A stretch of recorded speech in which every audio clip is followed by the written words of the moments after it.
Hi there, and welcome back to another episode at Station Road. Now today we continue on with this area at the end of the Goodsyard, where in the previous episode I'd applied some static grass.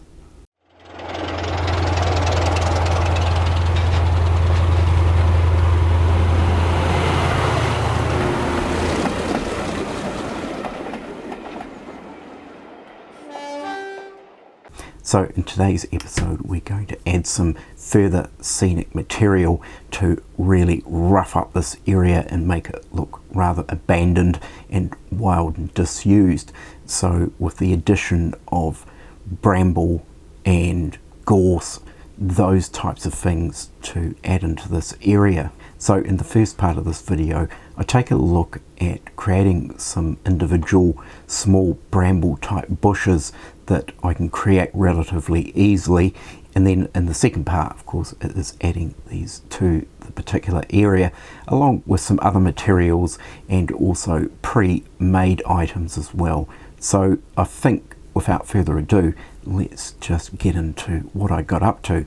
So looking at some of the overgrowth that I'm going to add into this area, I sort of wanted to extend a little bit beyond this type of material here, which I've used quite extensively in various areas on the layout, and it has many a name: felting wool, roving yarn, felting yarn.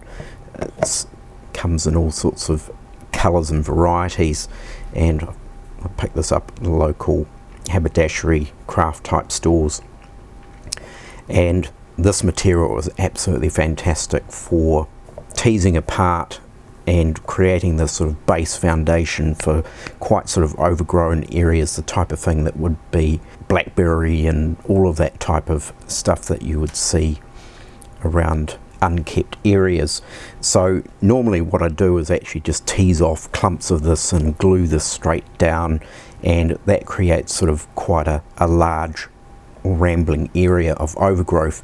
But in this particular area I sort of felt I may do a little bit of that, but I quite like to sort of kind of contain it more into sort of almost sort of bushy type material. So I was sort of thinking, what can I do that can create sort of this material into a bushy type shape? So what I've actually done is created these little wee bushes that are out of the same material, and of course spray glued and added some varying scatter. Now there's some here that haven't had the scatter added, so it's just essentially a tuft. Now the question was, how do I get these into these little bushes? And I actually found, well, at least I think it's quite a simple method. So it's a case of just peeling off a piece of this wool so that you've got a strip of a varying size, probably something, you know, that will create a bush of a certain size. And what I've actually found is just with a thin bit of wire, and I've got this little bit of copper wire, and I wrap that around the wool, roughly through the middle of the wool. So I'll bend that wire around it, and we sort of end up with the wool hooked around this wire, and then I just sort of squeeze that wire tight. And then what I actually do is get just a small piece of heat shrink tube that are just cut to small little lengths, and I thread the wire through that tube and pull it, and pull the whole bush through the tube, so you end up with the tufts poking out, and of course the wire pulled out the bottom. I can then take the wire out because that's not needed, and depending on how much of a clump you've made, it might be pretty tight as it is, but what I'll do is just with a lighter just shrink that heat shrink tube a little bit, and that will shrink and clamp over the fibre tufts. Got to be careful that you don't singe too much of the actual fibre itself, and then once you've actually got this shape, then it's just simply a case of teasing it and kind of scrunching it up, pulling the fibers apart and arranging it sort of roughly kind of how maybe you'd like the shape of this bush to be. And if there's any straggly bits, so once I've done this, we might sort of go with something like that, then it's a case of just getting a pair of scissors and I just go over and trim off the really long straggly bits, and then you end up with sort of rough shape of a bush. And the great thing is with this heat shrink wrapped around here, of course you can just drill a hole in your baseboard or your hill material or wherever it's going and poke it in, and job done. So in terms of the scatter, we'll pick, so we'll use this one here, so we'll add some scatter to this one, and once again I just use the matte spray from Boyle, and we just blast it very close, and I'm probably getting spray glue everywhere, but I'm not too worried about that. Sorry, this is not spray glue, I should say, this is matte spray varnish. So once you've got your spray varnish on here, then it's just a case of sprinkling over your scatter, and of course the scatter can be any choice. I'm going for a blend that I've made up myself, which contains sort of green and also some straw type colours in it, so it gives it a little bit of definition. But of course you could use any scatter, so if you wanted it to be a very dead bush, then obviously you'd use the browns, and of course if you're in spring or summer you might use something else. And then of course the other thing is that you could actually just do over it with a more sort of low-key green, and then of course add flower highlights. So that is the finished product, and you know, I think it makes a reasonably good bush. And of course with this heat shrink tubing poking out the bottom with the fibers in it, that can just be poked in a hole in the layout. Right, so it's now time to start adding to the static grass layer, and of course building up some very wild overgrowth, brambles, gorse, that type of material that's going to be piled up, probably heaped up along here. I may make that area over there a little bit more overgrown than potentially this area here. So it's just a case of going through and just seeing what works. Firstly, what I'm going to start with is actually adding in some extra overgrowth just along this edge here to sort of kind of build this up a little bit through here, and then I'll move on to actually creating some overgrowth along this wall below the rock face. And the idea is I'm kind of thinking maybe it might just sort of spill out a little bit over the edge and possibly run down the wall here a little bit. I'll see how that goes and just sort of see how it looks as I progress with it.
So I think it's coming together quite well, and I think it's certainly capturing the approach that I really wanted to take, which was that very quite overgrown and ramshackled appearance to these particular areas. Quite redundant land, hasn't been looked after in many decades, and it's just been left to grow into a wilderness type area. So one of the final touches I added was just adding some ground up autumn leaves that I'd found in the garden, with them through the coffee grinder, and they're just sort of sprinkled around the edges of the overgrowth and the bushes. And basically I just went over that with a IPA spray and then drizzled some diluted PVA glue just to fix that material into place. So you would have seen in the sped up footage the addition of the bushes that I'd pre-made earlier in the video, and I think they've certainly worked quite well. Some I think were slightly oversized, so it wasn't an issue trimming them down with a pair of scissors and reapplying a bit of the scatter with some spray varnish. So one of the other things you'll notice there is I've added some weeds and static grass elements to the buffer stop as well. So the gravel was weathered down a bit, and then it was just the normal case of applying the static grass with diluted Mod Podge, and of course using the precision static grass applicator. So there we have it. It's certainly starting to look a lot more wild and overgrown from what it was in the previous episode. So I thought I'd just go through some of the pre-made items that I'd actually added into this particular area, and some of the items we have here. So this one is sort of dead grass tufts, and these products are actually made by Gamer's Grass. Now they're actually really quite good pre-made items, and you just simply peel them off the backing and stick them on, or of course you can additionally use a bit of glue to anchor them a little bit more securely. And they do actually make for quite fine detailed grass tufts. Now I've got just used these particular items here, but they manufacture all sorts of types of items, and they do actually look the part, and I don't think from memory they weren't too expensive either. So there are those items there, and then some of the other items that I've been using are these here, and if I pronounce it correctly, it is Tajamar 1. It's quite an unusual name, and these items are actually made in Cornwall.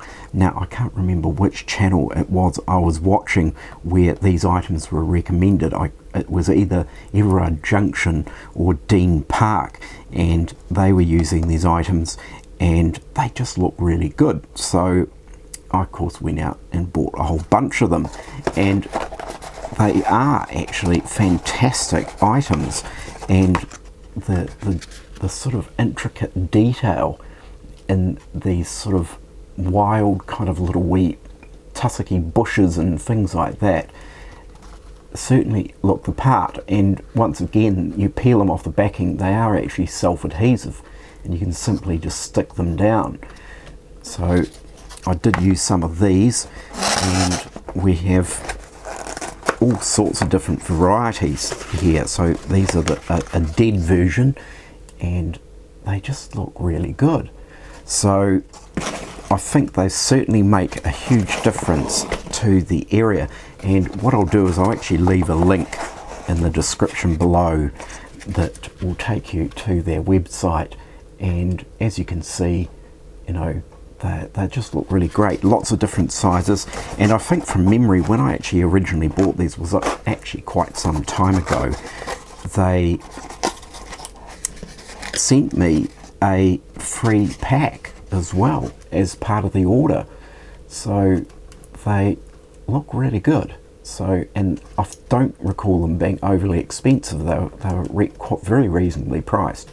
So yeah, they're the sort of pre-made items that I added in. There was of course also other things like, I think, woodland scenics, clump foliage, and various different other items like that too that were also added in. So I think with a combination of making up my own little wee bushes and also using some pre-made materials as well, it's certainly, I think, given a reasonably natural and convincing scene to this particular area outside the Goodsyard. So the other benefit, of course, is this particular area was quite small, so it does actually help working in smaller areas at a time rather than trying to cover some huge vast area. You can actually put more eye for detail in a smaller, more concentrated area. So of course some other elements that I do want to add in as time goes on is maybe just a little bit of fly tipping. I mean, it's going to be obvious that maybe some people have biffed some stuff into the hedges, and of course there will be maybe the general kind of rubbish, paper and other things that have sort of gathered and collected and accumulated there in the prevailing winds and so forth that might occur. So yeah, there's still a little bit more to go, and then of course there is the cattle dock as well, which I do actually want to make a decommissioned cattle dock, so it's more sort of run down. So that means actually bringing that sort of overgrowth into the cattle dock a little bit, probably even actually cut a few of the wire strands in the fence, maybe have a gate that's half hanging off and things like that, so that it really does actually look dilapidated and disused. So I'll leave it there for this episode, and it certainly has made a reasonable dent in this area, and now I can sort of start to move back in towards the Goodsyard and add some overgrowth and weeds into that particular area as well. So I certainly hope you've enjoyed today's episode and gained some inspiration for your own layouts. Do take care, everyone. Look after yourselves. Of course, don't forget to like and subscribe, and I will catch you next time. Bye for now.